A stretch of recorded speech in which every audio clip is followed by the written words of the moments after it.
دین کے اعتبار سے، عمل کے اعتبار سے، اتحاد کے اعتبار سے، سنجیدگی کے اعتبار سے اور ہماری اپنی آخرت کے اعتبار سے، قوم کے مستقبل کے اعتبار سے، نونہالوں کے فیوچر کے واسطے، ان کے آنے والی زندگیوں کا کیا حال ہوگا۔ کبھی آپ بیٹھ کر سوچئے کہ ہمارا تو چلو گزر گیا، کچھ پہچان ہے، کچھ شناخت ہے، کچھ شناسائی ہے، کچھ اثر و رسوخ ہے، آج کے لوگوں کا گزر جا رہا ہے۔ اب ہمارے بعد آنے والی نسلوں کے دین کا، ان کے مساجد کا اور شعائر اسلام کا، ان کے قرآن کے سیکھنے سکھانے کا، ان کے اندر دین کے منتقل ہونے کا کیا ذریعہ ہو سکتا ہے؟ ذرا بھی ہم کو فکر نہیں۔ بچوں کے گھروں کی، پلاٹوں کی، جائیدادوں کی، ان کے اسکول کی، ان کی تعلیم کی تو فکر ہے، لیکن میرے اپنے بچوں کے دین کا کیا ہوگا؟ اور جس کے بغیر بربادی تباہی ہے۔ یہ یاد رکھیے، دین ملے گا تو دین کے ساتھ دنیا بھی ملے گی اور دونوں جہاں میں کامیاب ہوں گے۔ صرف دنیا ملے گی اور دین نہیں ملے گا تو قرآن تو خسرت دنیا والآخرہ کہتا ہے۔ دین صرف دنیا بھی برباد ہوگی اور دین بھی آپ کے ہاتھ سے جائے گا۔ دین مل جائے گا، اللہ کی معرفت آپ کو مل جائے گی، نبی کا طریقہ زندگی میں آ جائے گا، نبی کی لائی ہوئی شریعت ہماری زندگی میں آ جائے گی، تو پھر دنیا کو کوئی مسئلہ ہی نہیں، دنیا کوئی مسئلہ نہیں۔ اللہ پاک دنیا اپنے چاہنے والوں کو نہیں، اپنے دشمن کو نہیں، بلکہ بغاوت کرنے والوں کو بھی دنیا دیا۔ صحت وہ دیا ہے کہ زندگی میں سر کا درد نہیں معلوم، دولت اتنی دی ہے کہ ان کو خود اندازہ نہیں ان کے پاس کتنی دولت ہے، لوگوں کی اطاعت اتنی دی ہے کہ وہ ان کے پلکوں کے اشارے پر لوگ چلتے تھے، ہزاروں کی فوج ان کے ساتھ ہوتی، ان کی فوج میں کوئی بغاوت نہیں، ان کی فوج میں کوئی نافرمانی نہیں، ان کی فوج میں کوئی منافقت نہیں، ان کی فوج میں کوئی دغلاپن نہیں، ان کی فوج پوری مر مٹنے کے لیے تیار۔ ایسے بھی اللہ تعالیٰ ایسی بھی دنیا کے لوگوں کو ایسی بھی دنیا دی ہے۔ تو یہ کوئی مسئلہ نہیں جس کے لیے آج ہم 24 گھنٹے اسٹرگل کر رہے ہیں، مر مٹ رہے ہیں، ساری توانائی سب کچھ اس کے لیے لگا رہے ہیں کہ میری دنیا بن جائے، دنیا بن جائے، دنیا بن جائے۔ سارے نظارے دنیا میں ہم نے اپنے آنکھوں سے دیکھ لیا ہے کہ کیسے کیسے حالات، نشیب و فراز کیسے گزرتے رہے ساری دنیا کے، یہ سارے اسباب ہم کو سب کچھ سبق سکھا دیا، لیکن ہمیں بصارت کے ساتھ بصیرت بھی چاہیے۔ دل کی آنکھوں سے دیکھیں کہ کیا ہو رہا ہے اور ہماری زندگی کہاں جا رہی ہے،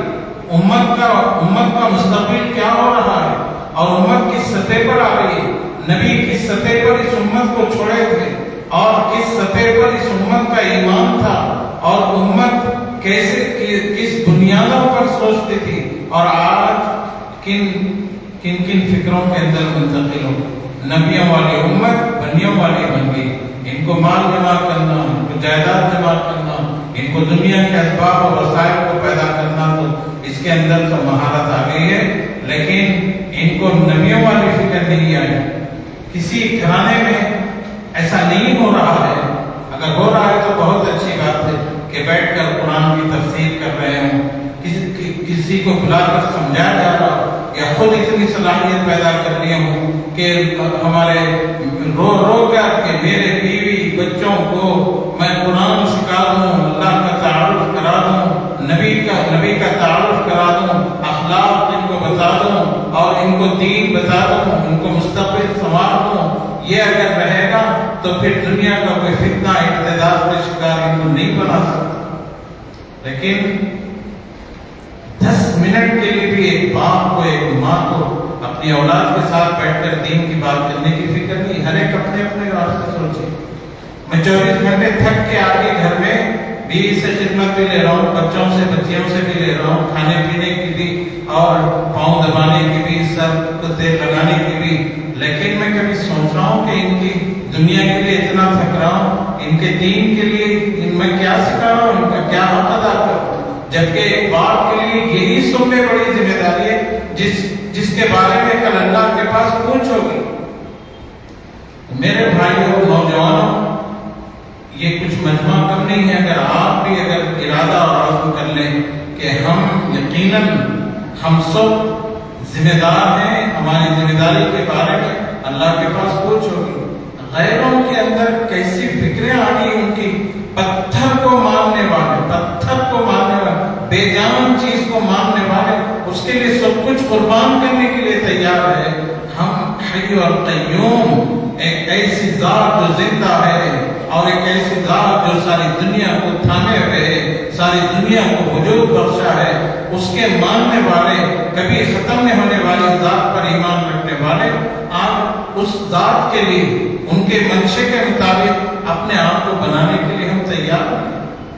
میں قرآن اور حدیث سے کوئی تقریر کرنے کے لیے نہیں کھڑا ہوں، صرف میں میرے دل کا درد آپ کے سامنے رکھنے کے لیے کھڑا ہوں۔ وہ یہ کہ آپ سوچئے کہ میں اپنے دین کے لیے،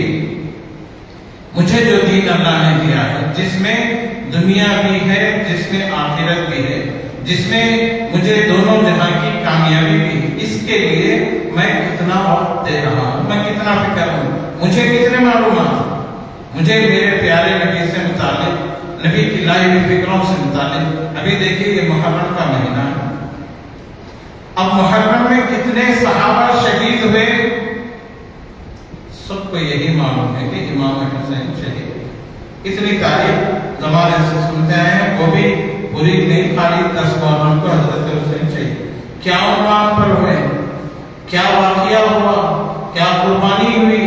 اس وقت میں حضرت حسین رضی اللہ تعالیٰ عنہ کے خیمے میں کتنے لوگ تھے، کیا قربانیاں دی، ان کا عنوان کیا تھا، انہوں نے اپنی گردنیں کیوں کٹائی، نہیں معلوم۔ حضرت عمر رضی اللہ تعالیٰ عنہ کیسے شہید ہوئے، حضرت عثمان غنی رضی اللہ تعالیٰ عنہ کیسے شہید ہوئے، ایک ایک صحابی کی شہادت، ان کی دین کی قربانیاں، ان کی زندگی، ان کا مقصد حیات آپ کبھی پڑھ کر سنایا؟ اپنے گھر میں حیات الصحابہ کو پڑھ کر کبھی آپ نے سنایا؟ اپنے گھر میں بیٹھ کر حیات الصحابہ کا مطلب صحابہ کی زندگی، ایک ایک صحابی، خلفائے راشدین سے آ جائیے، حضرت ابوبکر صدیق رضی اللہ تعالیٰ عنہ اسلام کیسے لائے، گھر کے کیا حالات تھے، اور پھر آپ نے کیسے دین کی محنت کی، اور کیسے آپ نے دین کے لیے اپنے آپ کو فنا کر دیا، کبھی نہیں سنا ہے۔ اب کیسے جذبہ بنے گا بچوں؟ حضرت امیر المومنین عمر فاروق رضی اللہ تعالیٰ عنہ کے اسلام لانے کا واقعہ، پھر آپ لانے کے بعد کن کن درجوں میں اور کس اعتبار سے آپ نے قربانی کی، حضرت عثمان غنی رضی اللہ تعالیٰ عنہ کی شہادت بھی، پھر آپ کی صحابت بھی، پھر آپ کی دین پر کتنی مہربانیاں ہیں، اور کیا کس اعتبار سے آپ نے حق کو بلند کیا، اور اس کے لیے سب کچھ اپنی جائیداد کو، اپنے سارے سرمائے کو آپ نے ہر وقت میں دین کے لیے قربان کر دیا۔ کبھی پڑھے تو ہم کو بھی جذبہ پیدا ہوگا اور اپنے بچوں کا بھی ذہن بنے گا۔ حضرت علی کرم اللہ وجہ کیسے صحابی تھے، خالد ابن ولید کیسے صحابی تھے، عشرہ مبشرہ اور وہ 10 صحابہ جن کو زمین پر رہتے ہوئے اللہ کے نبی نے جنت کی بشارت سنائی، ان صحابہ کی کبھی ہم نے تاریخ پڑھی ہے؟ خود ہم نہیں پڑھے اور بے چین بھی نہیں ہے، اور قرآن بھی ہم نے نہیں پڑھا، بے چین بھی نہیں ہے، بچوں کو پڑھانے کی فکر بھی نہیں ہے، اور یہ کبھی فکر ہم کو، کبھی ہماری نیند ہم کو بے چین نہیں کر رہی ہے کہ میرے بچوں کو میں کیا بڑا ہونے کے ناطے، سرپرست ہونے کے ناطے، والد ہونے کے ناطے میں کیا دین ان کو دے رہا ہوں، ذریعہ بھی فکر نہیں۔ بہت مطمئن ہے کہ میں ان کے لیے گھر بنا دیا، ان کو اچھا کھلا رہا ہوں، اچھا پلا رہا ہوں، فلاں اسکول میں، فلاں کالج میں داخلہ دلا دیا، یہ کوئی حیثیت نہیں ہے اس بارے میں۔ کل آپ سے پوچھ نہیں ہوگی، آپ کو اور ان کو سب کی ضروریات، صرف کھانے کی نہیں، زندگی کی ساری ضروریات، باپ کی، بیٹے کی، خاندان کی، قبیلے کی اللہ نے لے لی ہے۔ ذمہ داری آپ کو دین کی دی،